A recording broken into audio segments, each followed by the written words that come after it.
दश्ते बला को अर्श का जीना बना दिया, दश्ते बला को अर्श का जीना बना दिया, जंग को मुस्तफ़ा का मदीना बना दिया, जंग को मुस्तफ़ा का मदीना बना दिया।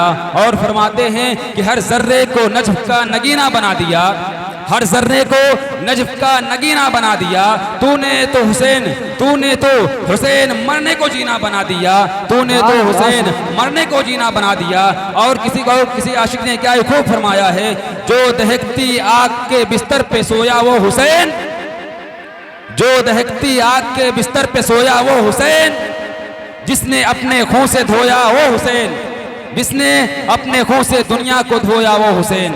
और फरमाते हैं जो जवां बेटे की मैयत पे न रोया वो हुसैन, जो जवां बेटे की मैयत पे न रोया वो हुसैन, जिसने सब कुछ खो के फिर भी कुछ न खोया वो हुसैन, जिसने सब कुछ खो के फिर भी कुछ न खोया वो हुसैन। मर्तबा इस्लाम का जिसने दोबारा कर दिया, मर्तबा इस्लाम का जिसने दोबारा कर दिया, खून से जिसके दो आलम में उजाला कर दिया, खून ने जिसके दो आलम में उजाला कर दिया। हजरात, अब मैं अपनी गुफ्तगू को आगे बढ़ाता हूँ और करबला के वाक़ये को मैं सवालों जवाब की रोशनी में आपके सामने पेश करूँगा। हजरात, इमाम हुसैन रज़ियल्लाहु ताला अन्हु के बाद करबला के मैदान में कोई भी शहीद नहीं किया गया। करबला के बाद यानी करबला में इमाम हुसैन रज़ियल्लाहु ताला अन्हु के बाद किसी को भी शहीद नहीं किया गया। इसकी वजह क्या है? हज़रत ज़ैनुल आबिदीन रज़ियल्लाहु ताला अन्हु को भी शहीद नहीं किया गया। और हज़रत इमाम ज़ैनुल आबिदीन के मुकाबले में उस वक्त मैदान करबला में ना अली असगर थे, ना अली अकबर थे, ना हज़रत कासिम थे और ना ही अब्बास अलमबरदार थे। उस वक्त हज़रत ज़ैनुल आबिदीन के मुकाबले में मैदान करबला में कोई भी नहीं था। मगर हज़रत ज़ैनुल आबिदीन को क्यों शहीद नहीं किया गया? उनको शहीद क्यों नहीं किया गया? जबकि इमाम ज़ैनुल आबिदीन रज़ियल्लाहु ताला अन्हु की इमामत ना अली असगर के पास थी, ना अली अकबर के पास थी, ना अब्बास अलमबरदार के पास थी, ना कासिम के पास थी, फिर भी इमाम ज़ैनुल आबिदीन को कत्ल नहीं किया गया, शहीद नहीं किया गया। इसकी वजह क्या है? तो पता चला कि इमाम हुसैन के बाद किसी को शहीद नहीं किया गया। अगर इमाम हुसैन को इमामत के बदले कत्ल करना होता, इमामत के बदले शहीद करना होता, तो सबसे पहले इमाम ज़ैनुल आबिदीन को शहीद करते। लेकिन यहाँ पे इमाम हुसैन रज़ियल्लाहु ताला अन्हु को इमामत की वजह से शहीद करना नहीं था।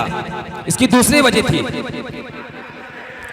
अगर इमामत की वजह से होती तो इमाम हुसैन सबसे पहले खुद मैदान करबला में आ जाते, इमाम हुसैन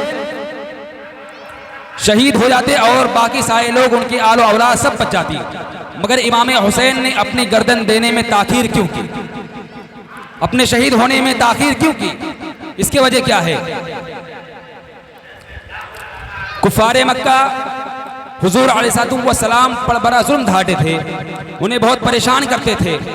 जब आकाए दो जहां सल्लल्लाहु ताला अलैहि वसल्लम मक्का शरीफ से मदीना हिजरत करके गए, फिर वहां से 8 साल बाद फिर दोबारा मक्का मुअज़्ज़मा में तशरीफ लाए और तब मक्का की गलियों की कुफारे मक्का का निज़ाम बदल गया था और आकाए दो जहां सल्लल्लाहु ताला अलैहि वसल्लम के सामने कुफारे मक्का खड़े थे और आकाए दो जहां सल्लल्लाहु ताला अलैहि वसल्लम कुफारे मक्का पर अपनी रहमत की निगाह से देख रहे थे, रहमत भरी निगाह से देख रहे थे।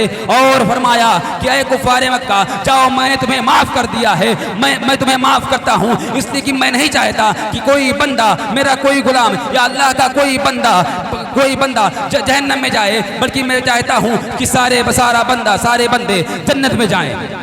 तो इमाम हुसैन रज़ियल्लाहु ताला अन्हु हुजूर मोहम्मद मुस्तफ़ा सल्लल्लाहु ताला अलैहि वसल्लम के नवासे हैं, तो वो कैसे चाहेगा कि अल्लाह का कोई बंदा जहन्नम में जाए? उसको कैसे गवारा हो सकता है कि अल्लाह का कोई बंदा जहन्नम में जाए? तो इमाम हुसैन रज़ियल्लाहु ताला अन्हु ने कहा, इनको मौका दिया जाए, यजीदियों को मोहलत दी जाए, उनको मौका दिया जाए। तो फरमाते हैं कि ऐ यजीदियों, तुम किसी को कत्ल मत करना, तुम किसी को शहीद मत करना, तुम किसी के सर को तन से जुदा मत करना। लेकिन शहीद चूंकि उनके दिल पर अल्लाह ने मोहर कर दिया था, यजीदियों के दिल पर अल्लाह ने मोहर कर दिया था। अल्लाह कुरान पाक में इरशाद फरमाता है खत्म अल्लाहु अला कुलूबिहिम व अला समइहिम, कि अल्लाह ने उनकी आंखों और उनके दिलों पर महर कर दिया है, ना उन्हें कुछ सुनाई देता है, ना वो कुछ सुन सकते हैं, ना उन्हें कुछ समझ में आती है, उन्हें कोई बात समझ में नहीं आती है।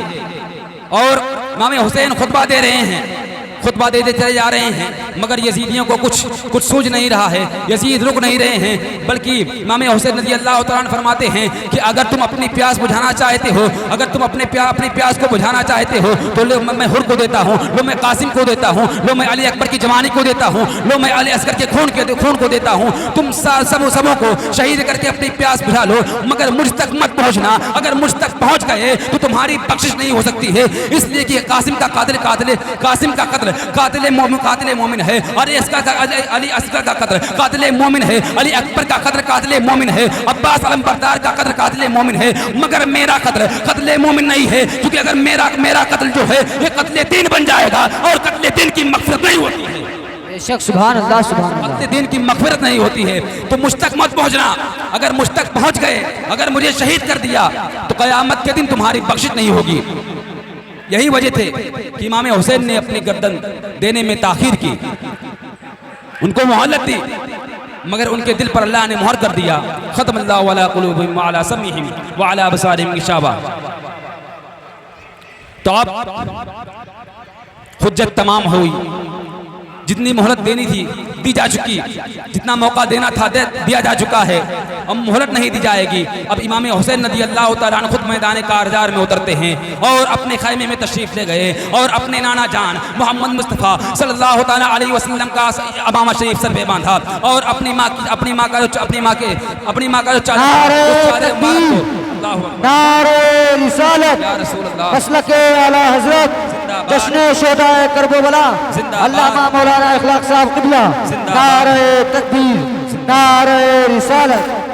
हज़रात, तो मैं अर्ज़ कर रहा था कि इमाम हुसैन रज़ी अल्लाह तआला अन्हु खैमे में जाते हैं और अपने नाना जान का अमामा अपने सर पर बांधते हैं और फिर ज़ैबतन होके अपने घोड़े पर सवार होते हैं। और उस वक्त घोड़े को ये नाज है कि आज मेरे ऊपर इमाम हुसैन बैठे हुए हैं, और इमाम हुसैन को ये नाज है कि मेरा घोड़ा मेरा फरमा बरदार है। और इमाम हुसैन रज़ी अल्लाह तआला अन्हु मैदान कारजार में जाते हैं, मैदान करबला में जाते हैं, और जैसे ही आप मैदान करबला में पहुँचते हैं आपने ऐसी तलवार चलाई, आप ऐसी तलवार चलाते हैं कि यजीदियों के पुश्ते लग गए, यानी यजीदियों के सर कलम होते नजर आ रहे हैं। आपकी तलवार दाहिनी जानिब चमकती है, आपकी तलवार बाईं जानिब चमकी, आपकी तलवार सामने चमकती है, कहीं आपकी तलवार पीछे चमकती है। और पश्चिम से लेकर पूर्व तक, उत्तर से लेकर दक्षिण तक, जहां जहां आपकी तलवार जाती है यजीदियों के सर कलम होते नजर आते हैं। आप यजीदियों के सर को ऐसे कलम कर रहे हैं जैसे कोई गाजर मूली को काटता है। आप यजीदियों के सर को कलम करते जा रहे हैं, यजीदियों के लाशों के ढेर लगाते जा रहे हैं।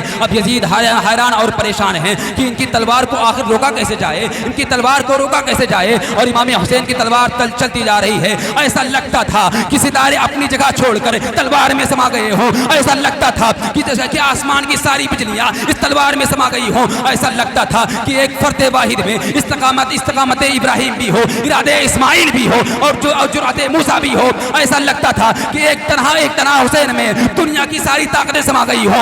ऐसा लगता था कि एक फर्द वाहिद में सिद्दीक़ अकबर की सदाकत भी हो, सिद्दीक़ अकबर की सदाकत भी हो, उमर फारूक की अदालत भी हो, उस्मान गनी की शुजाअत भी हो, और इमाम हुसैन के बाजू में हजरत अली की शुजाअत भी हो। ऐसा लगता था कि एक तना हुसैन में दुनिया की सारी ताकतें समा गई हों। इमाम हुसैन रज़ी अल्लाह तआला अन्हु की तलवार ऐसी चलती है, सारे यजीद ढेर हो जाते हैं, और यजीद परेशान है कि अब इनकी तलवार को रोका कैसे जाए। आखिर इनकी तलवार कैसे रुक सकती है, जिनकी तलवार को ना कोई भूख रोक सकी, ना प्यास रोक सकी, ना अली असगर का खून रोक सका, जिसकी तलवार को ना अली अकबर की जवानी रोक सकी, ना भूख रोक सकी, ना प्यास रोक सकी। आखिर उस तलवार को रोका कैसे जाए, आखिर उस तलवार को शांत कैसे किया जाए। यजीद हैरान और परेशान है, मगर इमाम हुसैन की तलवार नहीं रुक रही है, रुकने का नाम ही नहीं ले रही है।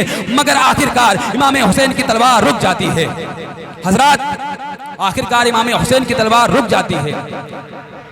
जो तलवार ना भूख से रुकी, ना प्यास से रुकी, ना अली असगर के खून से रुकी, ना अली अकबर की जमानत